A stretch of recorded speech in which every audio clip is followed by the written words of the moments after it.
Hi guys, welcome to part 2. So yeah, I hope you guys liked it. I'm making these videos a little longer than I previously did. I think it's better. It's packed with more information, and on top of that way you guys don't have to be looking at like 16, 18 different videos just to get the same info. So I'm making these in roughly 7 to 8 parts. So I hope you guys like it. Don't forget to donate to my Buy Me a Coffee if this has helped you. So yeah, guys, because I'm pretty sure I've helped like a lot of people get their license, and only a few amount of people actually donate. So if it did, I really appreciate each and every single one. All right, guys. So we're gonna be talking about materials. So specifically right now in cleaning materials. So before painting, surfaces must be clean and free of dust, grease, and contaminants. By now, you have all come to know that for paint to stick, it must be free of contaminants before any sanding can be done. The state will not ask you to name every cleaner, but they will ask about their purpose and why they are important. So I put down here some cleaners that you guys have probably all seen. So I'm just gonna name them off right here and read them out. So you got your basic, you got your trisodium phosphate, also known as TSP. This will either come in a powder or it will come in a liquid form that you can reduce with water. So I'm pretty sure you guys have all seen that. And what that does, it removes grease, dirt, and mildew. Again, typically used on walls, kitchen cabinets, exterior surfaces. You got your soap and water, right? You could use regular soap and water too. This will be your general surface cleaning. It's typically used for interior walls, wood, and ceilings. You got your degreasers. So you think of this as like crud cutter, goof off, etc. This will dissolve oil and grease. So typically used on garage floors, industrial areas, and kitchens. I would include bathrooms too. You got your bleach or mold removers. So this will kill mold and mildew, typically used in bathrooms, basements, and humid areas. You got pressure washers. Obviously, you're gonna want pressure washers are typically used for exteriors, so that will remove dirt, old paint, and mildew. Again, like I mentioned, exterior walls. Well, think of the complete home, right? The complete exterior of the home. It could also be used on driveways and decks. And then you got your tack clothes. So this will remove fine particles. So typically used on furniture, cabinets, and wood surfaces. You got your masking tapes. So this one is kind of important for you guys to memorize. So tapes play a crucial role in masking, protecting, and creating clean lines in painting projects. Different types of tapes are used depending on the surface applications and project requirements. There are many types of different purposes. We will talk about basic ones that most of you have all used in the past. So you got your regular painter's tape, right? This is the blue tape. I put green here, but I wouldn't consider that green because the green is typically used for rocks, but believe it or not, it's a lot better than your regular white masking tape or your orange white masking tape. The green one, the 3M Scotch or the Scotch, whatever that brand is. So the painter's tape, typically the blue, is for general painting. So the adhesion level is the medium, and the residue free removal, so that means how clean it can get up to, is up to 14 days. Typically used on walls, trim and baseboards. You got your masking tape. This is that what's it called? That yellow tan tape. So again, it's cheaper, it's budget friendly. It has a medium adhesion level. So that one will leave a residue. I typically don't leave that longer than like a day or two because of that, and it's for general purposes. You got your frog tape, so that will leave sharp paint lines. That it has a medium adhesion level. That one will leave That one will not leave residue, so that one will come off completely. That will be used for textured wall, decorative painting, and obviously delicate surfaces. You got your delicate surface tape, so that's for fresh paint and wallpaper. The adhesion level is low. It is residue free. Typically, most common uses for that would be for new paint and faux finishes. You got your automotive painting tape, so that will be for car painting, and it's used in high heat temperatures. The adhesion level is super high because it's dealing with the chemical paint. It will leave a residue-free removal. Typically, the most common uses for that would be for when you're spray painting or you're dealing with the metal surface. You got your duct tape, that heavy-duty. Typically it's like gray or red, so it's for temporary fixes and sealings. The adhesion level is very high. That one will leave residue. Okay, typically for outdoor masking and sealing gaps. You got your gaffer's tape. So for theaters, you got your films, temporary hold. The adhesion level is medium, and that one will also leave a residue-free removal.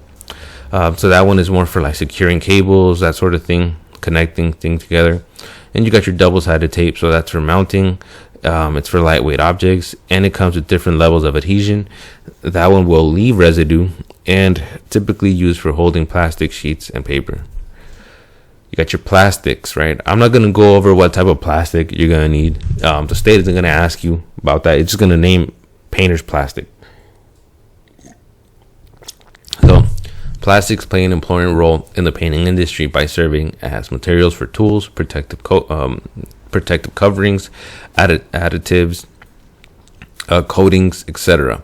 They are used to enhance durability, flexibility, efficiency in various painting applications. They can be used for different purposes other than covering. Some are even fire resistant and take high temperatures. So here we have some floor coverings, right? During painting projects, floor coverings are essential for protecting floors from paint spills, drips, stains. Different materials are used depending on the type of floor and level of protection needed and project duration. So obviously, if you're going to be dealing with a really strict client that wants their floor protected to the max, you could use ram board, and you could even go a step further and use some sort of what's it called? I think it's called masonite. So those masonites those particle boards. You could even go with that, right? But most likely you can go ahead and use drop cloth, rosin paper, maybe a super thick plastic covering. So with this, guys, I'm not gonna go over it, what all these things do, because they're not gonna ask you. I just put it on here for information. Just remember that floor coverings are important in the test. They might just ask you, what do you got to do when you want to, protect the floor? And it's going to give you some options. And based on what they tell you, you're gonna pick whatever answer. Typically, if you work painting, you're going to know, right? Because they're going to give you some obvious answers. It's not hard. All right, you got your sanding and abrasive materials. And this one, I would recommend you actually pay attention to, because this one they will ask you. Specifically. So what's the purpose of abrasive materials, right? So this will smoothen out surfaces, improves paint adhesion. There are many types of different grits, such as for hand sandpaper, orbital paper, grinding discs, flat discs, etc. They are typically made from silicone carbide, and aluminum oxide, using industrial paper and glue to hold it together. Okay, so what are the materials, right? So you got your sandpaper. This will come in various grits. So 80 to 400. Obviously, there's some more, right? I've seen grits as low as like 40, like just for sandpaper, not grinding material, just for regular sandpaper, all the way up to like 1,200, 3,000, etc. But for house painting, it's typically between like 40 grit to like 400 grit. Okay, so the purpose of them is to smooth surfaces before painting. The most common uses of that would be for wood, metal, and drywall. You got your sanding sponges. So this will conform to edges and curves, typically used for furniture, trim, and delicate work. I would add drywall to that, because obviously sanding sponges are meant for that. You got your steel wool. So you got your from fine to coarse grades. This will smooth metals and wood surfaces. You got your metal furniture. So the steel wool will be used for metal furniture and wood refinishing. You got your wire brushes. This will typically be used for removing rust and old paint. And this will be used for metal surfaces, fences, and pipes. You got your scrapers. So your wood putty, your putty knife, or your paint scraper. This will remove loose paint and debris, peeling paint, and wallpaper remover. So I'm gonna go a little bit further onto what each grit does, only because they will ask you this. Okay, so sandpaper and other abrasive materials are classified by grit number, which represents the number of abrasive particles per square inch. Sorry about that. Low grit number means coarse and aggressive sanding. This will remove more materials. High grit number, also known as fine sanding, creates a smoother finish. So we're gonna go with the grit ranges here. Okay, so 40 to 60 grit is known as coarse, or it could also be known as heavy. So it's heavy material removal, and it shapes surfaces, right? Because it's so much that it actually starts to kind of damage the surface. Typically used for removing old paint, leveling wood, and sanding rough edges. 80 to 100 grit is categorized as medium. It's a moderate sanding and smoothing at ends, and it's smoothing at rough surfaces. It's used for prepping walls, removing minor imperfections, sanding drywall patches, etc. I mean, I would never use 100 for a drywall patch, but I guess that's what's on here. All right, so 100 to 80 grit, also known as fine, it's used for surface smoothing before painting. It's typically in final wood sanding, smoothing primer coats, and preparing furniture for finishing. You would then go on to 220 to 320, that'd be known as very fine. It's for very light sanding between coats, smoothing between primer and top coat, finishing wood and metal surfaces. And next you would have your 400 to 600 grit. For this will be used for typically ultra fine purposes, so as polishing, final smoothing, typically for high gloss finishes, automotive painting, and metal polishing. Now, I'm not even going to do this at 800 because most likely you never will use that in painting. But if you want to pay attention to it and read it, go ahead. So you would also have a chemical paint stripper in terms of materials available.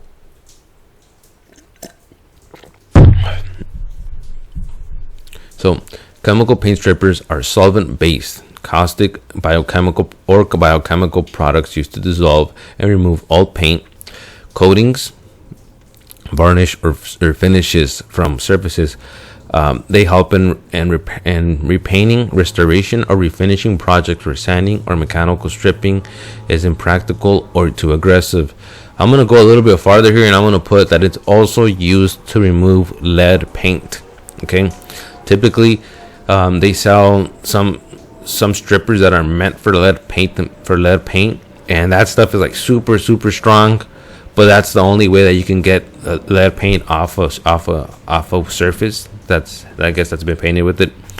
So whenever you're going to be working with chemical paint strippers, you're going to want to wear protective gear. Use gloves, safety goggles, and a respirator.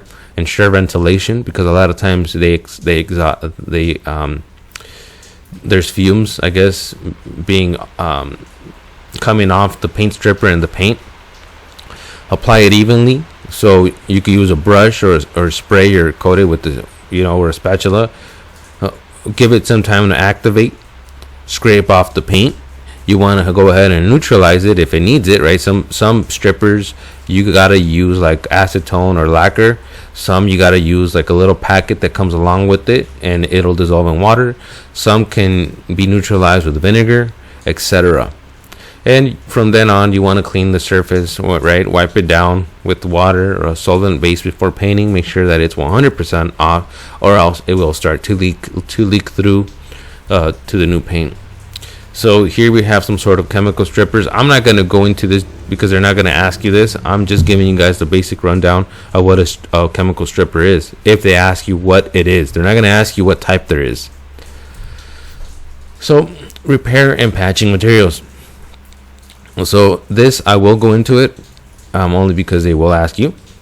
So before painting, surfaces need to be smooth, crack-free, and structurally sound to ensure a flawless finish.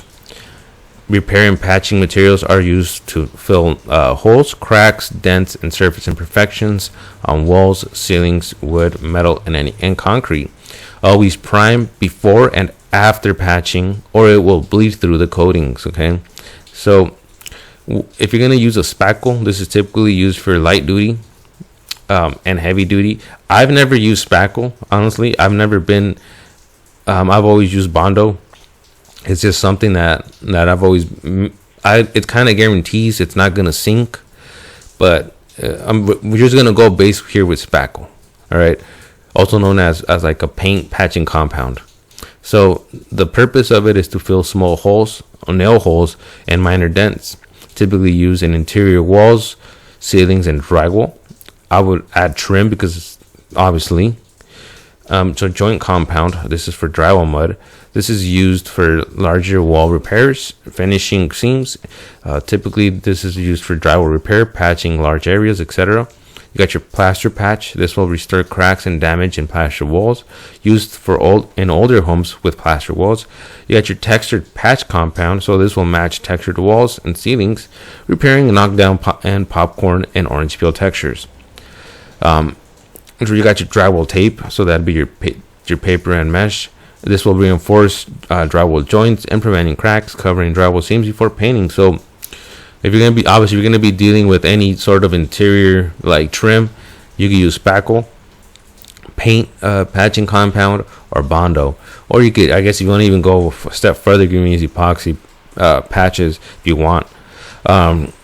When you're dealing with drywall, just remember the most important thing is you want to go ahead and use paper or mesh. You can, and I would also screw in the drywall where it's been cracked if there's a stud behind it, just to make sure that it's not going to have any movement later on. So here we have some more patches. I'm not going to go into detail again about what the concrete is for concrete. And then they're going to ask you that. They will ask you though about this, like wood filler, right? This will fill small nail holes, dents, etc. This is typically used for repairing wood furniture, doors, and trim. You got your wood putty. This stays flexible for filling nail gaps and joints. This is typically used in wood trim, baseboards, and cabinets. I'm not going to go with the epoxy only because that one's not important. But if they do ask you about that one, just remember it's used for restoring rotted or damaged wood. Wood grain filler will smooth out open grain wood. So this is typically like oak and mahogany and walnut.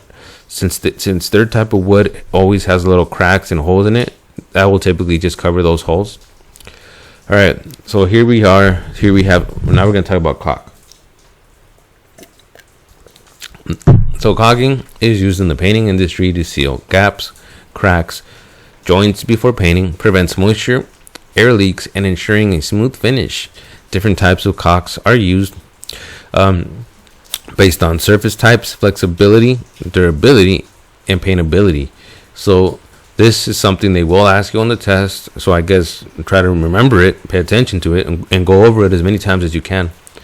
So acrylic latex caulk, also known as painter's caulk, it's best to use for trim, moldings, baseboards, and drywall.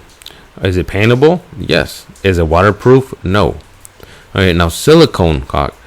So that will typically be used for bathrooms, kitchens, windows, and exterior areas. Is it paintable? No. Is it waterproof? Yes. You got acrylic silicone hybrid. So it has the best of both worlds, right? Typically, it's used for windows and doors and sidings. Is it paintable? Yes, and it is waterproof as well. You got your polyurethane caulk. So this would typically be used for concrete, masonry, and joint and outdoor joints. So for you to be able to paint anything that's polyurethane, you need a primer, and it is also waterproof. You got your butter rubber. So this would typically is meant for roofing. You got your for gutters and flashing. It is not paintable, but it is waterproof. You got your fire resistant caulking. So that one is fire rated. It's also used for electrical work. It is paintable and it is waterproof. You got your mildew resistant latex caulk. So typically used in kitchens, bathrooms, and basements, and it is waterproof and also paintable.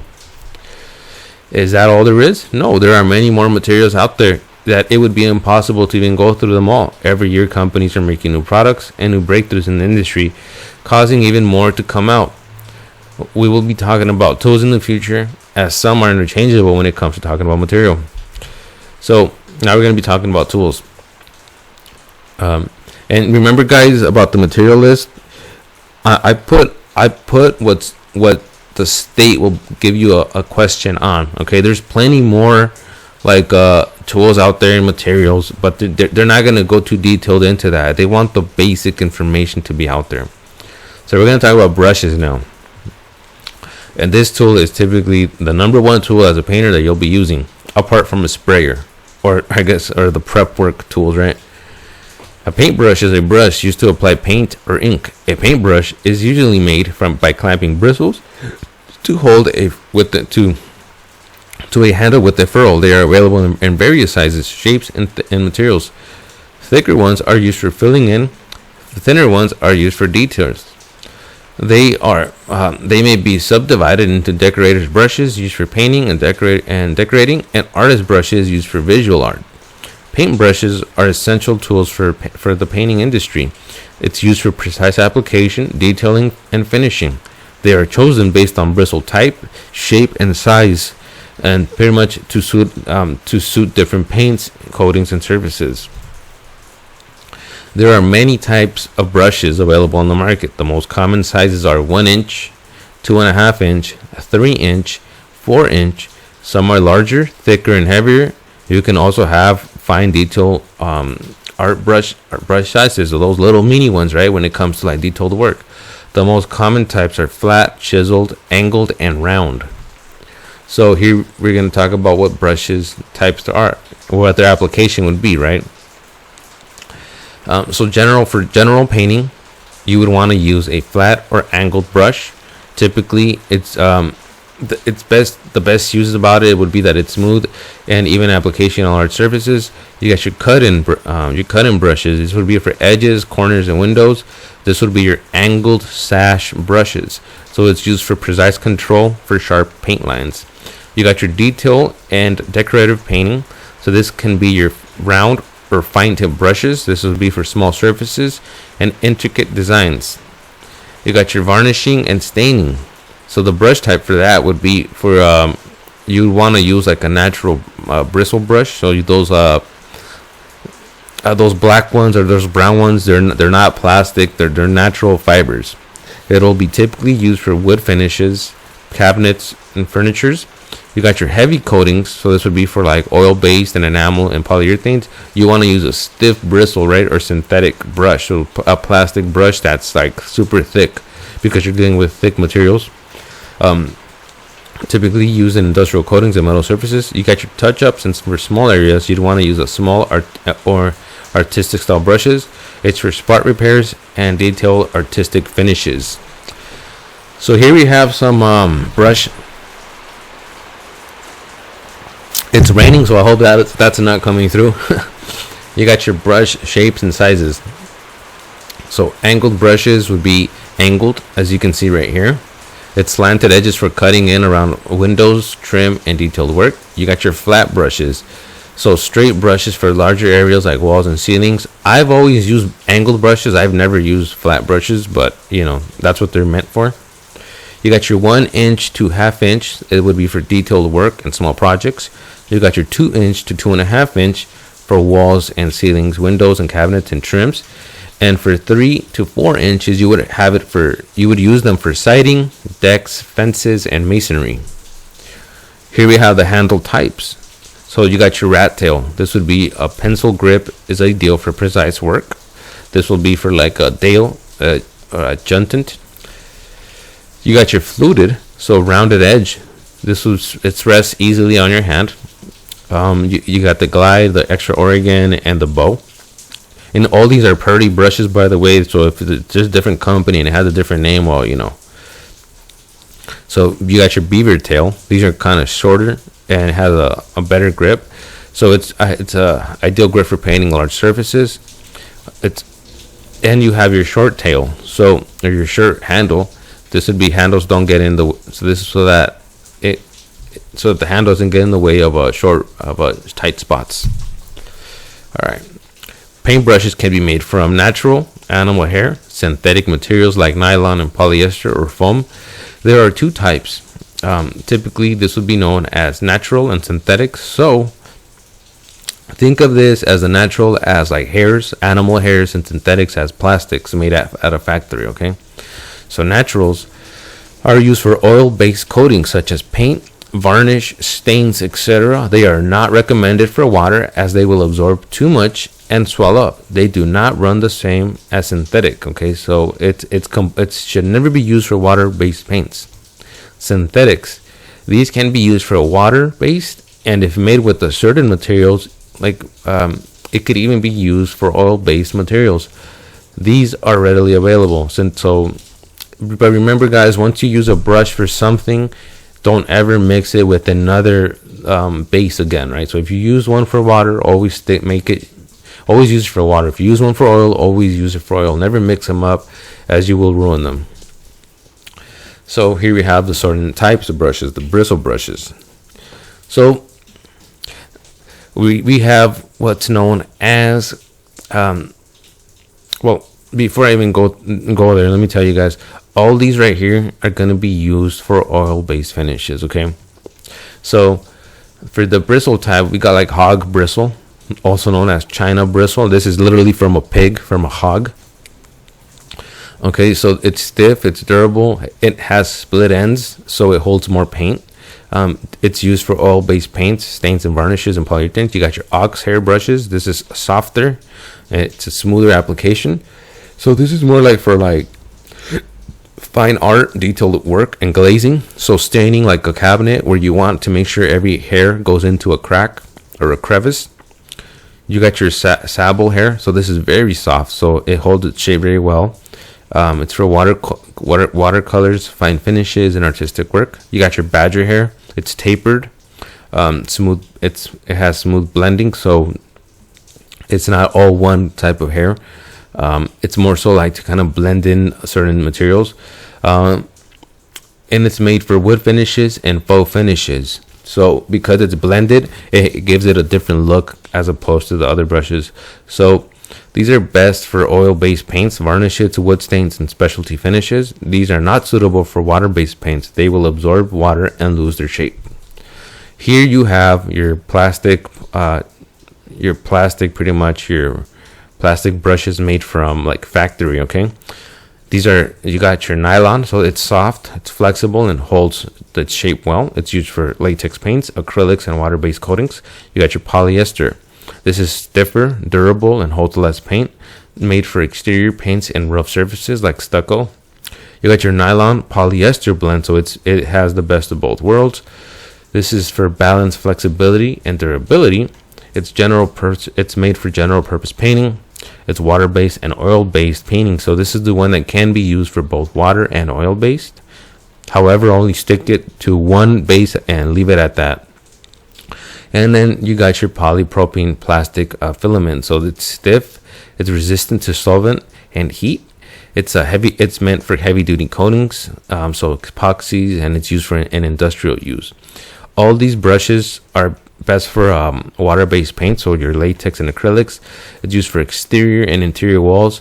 These are not ideal for oil-based paints and do not hold paint as well as natural bristles. Now, the only one that can be used for oil-based paints would be your nylon polyester blend. Okay, so synthetic brushes, and the synthetic bristle behind it. Remember that they're made from nylon and polyester. These are good for water-based paints, recommended for latex, acrylic paints, and oil-based enamels. If it's blended, okay, only if it's blended. Soft nylon and polyester is suitable for semi-gloss and satin finishes. Extra firm nylon and polyester is good for thick or heavy coatings.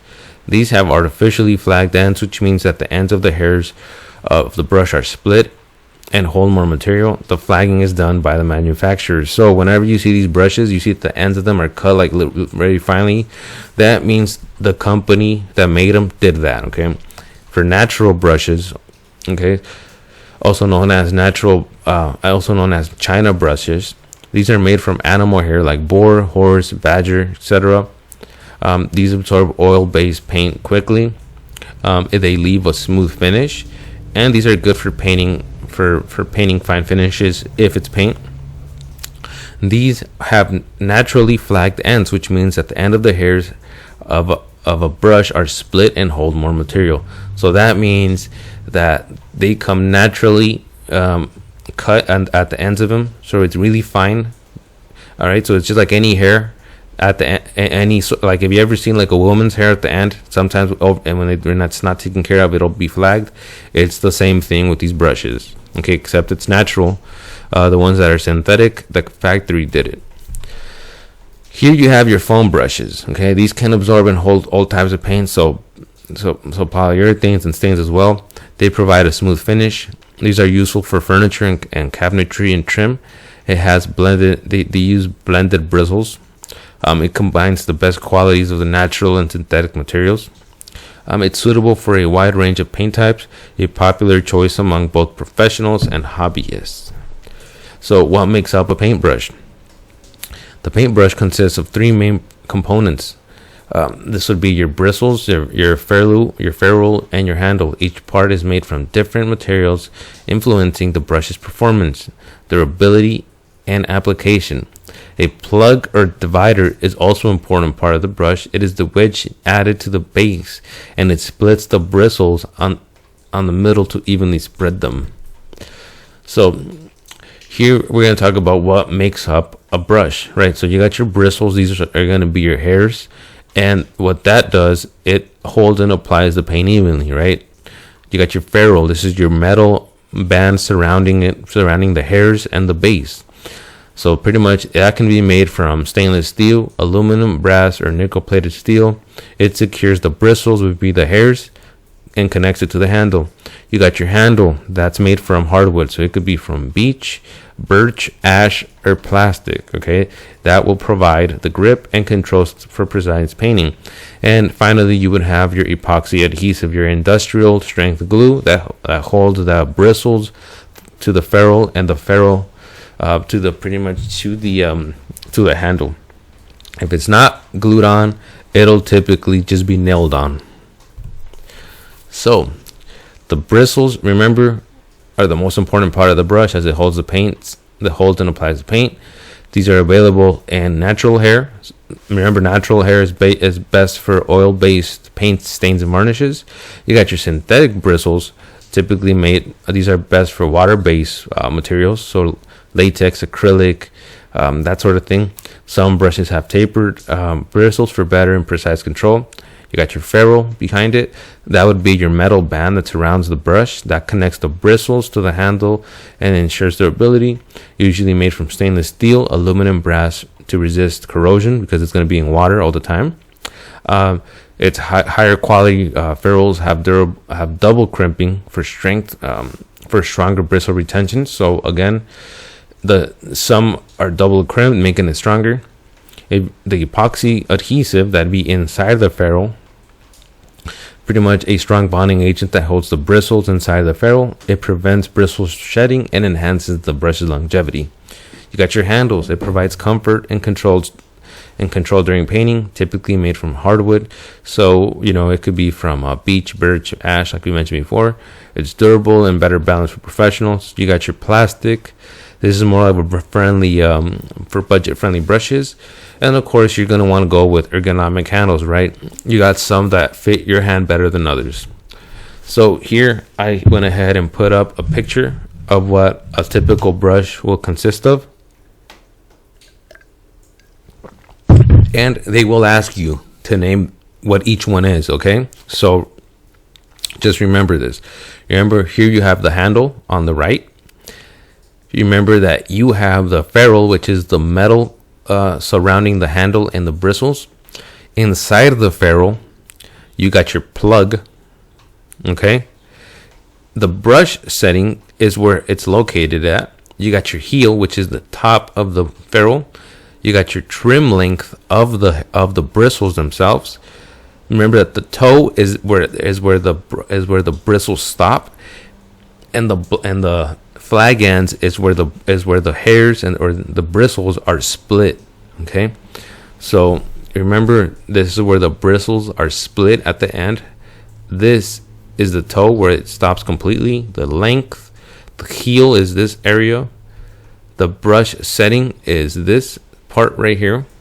The plug is inside here. The ferrule is this metal piece, and the handle, of course, is that. How to use a paintbrush properly. Obviously, I'm pretty sure you guys have all know all this. I'm just going to put it out here as basic information. Using a paintbrush correctly ensures smooth application, even coverage, and professional results. Follow these steps for preparing, loading, and applying paint efficiently. This is overlooked, especially for inexperienced painters. Most people, when they first become painters, don't know what they're looking at or what type to get for a certain project. I'll maintain a basic way to paint that the state considers proper. So preparing the brush. Choose the right brush, right? Match the brush type to the paint and the surface being painted. Remove loose bristles. Lightly tug on the bristles to remove any loose paints or any loose strands. Sorry about that. Dampen the brush. So for water-based paints, lightly wet the bristles with water to prevent the paint from drying inside. So you don't want to overly wet. Just want to make it just enough to where it's wet and damp, and you want to hit any excess water. All right, if it's oil-based paint, you want to dip it in a solvent. So dip the brush in paint thinner to condition it before use. This will help it kind of hold its shape together for a long time, and it helps so that it also doesn't dry out inside the brush. All right, dip the brush only 1/3 into the paint. Avoid overloading to prevent drips. Tap the brush against the can side or your foot, whatever you want. Well, actually, that not for that. Okay, this is for the actual material. Instead of wiping, tap lightly to remove excess paint while using the bristles. Pretty much, hold the brush correctly. Grip the brush near the ferrule for better control and precision. All right, now painting with it. Okay, use long, even strokes. Avoid excessive back and forth brushing. So don't go overboard with the brushes. Just make sure it's nice and even. Feather the edges, which a lot of people never do. So lightly lift the edge at the end so that you could get a feathered edge. Keep a wet edge, right? You always want to make sure that it's constantly wet. This will avoid it drying and make it blend a lot easier. And of course, you want to use multiple thin layers. You don't want to end up doing like a super thick one where it dries out and it just looks really bad. Instead of using thick layers, apply 2 to 3 thin layers to make it look a lot better. All right, tools and equipment. So cleaning a brush, right? How do you clean it? All right, so always reshape a bristle brush after cleaning. That means gently reshape the brushes to prevent damage. Hang or store flat. Or store flat. Just the brushes hanging or laying flat to avoid bent bristles. What I do is after I'm done cleaning the brush, I enclose it in paper and I tape it up so that it holds its shape, or I put it back in its actual like holder that it comes with, as long as it's still in good shape, as to not make it pretty much like ruin its shape. So if it's water-based paint, you want to go ahead and rinse it with warm soapy water until clean. So always make sure that it's clean. Scrub it and use a wire brush to clean out all the dirty, all the dried out paint. If it's oil-based paint, like an enamel or a varnish or a stain, always clean it with the paint thinner or mineral spirits. You could even use what's it called, like lacquer thinner. It says here to use like soap and water. I've never done that. I have used like charcoal lighter at the end of it, because it's a softer I guess solvent to clean. After I'm done cleaning with mineral or paint thinner or acetone or something, that's when I use charcoal lighter. If you're going to be doing with an epoxy or heavy duty coatings, use the manufacturer recommended solvent. Typically when it's not even worth it cleaning once you use an epoxy, I would just throw that away. So here we have some brushes. So here you got your angle sash brush, your regular typical brush. You got your chiseled brush on the left bottom. Then you would have your black, your flat black brush. You got your curved black brush. You got your flat duster. You got your calcimine brush. So this is more like for like lime washes and shit. All right, you got your I shouldn't have cussed. You got your stencil paintbrush. You got your stucco masonry brush, your stippling brush. You got your shoe handle wire brush, that's cleaning the brushes. You got your round duster. You got your flat wall brush, roofing brush. You got a flat paint brush, your oval sash brush. And in the center, I went ahead and added some different types of sizes and what they're used for, if you want to read that. That's pretty much it, guys, for this video. I'll catch you guys on the next. If you liked it, go ahead and leave a like. Donate some money if you have the time and money available to do so. And if not, just recommend it and subscribe. I'll catch you guys later.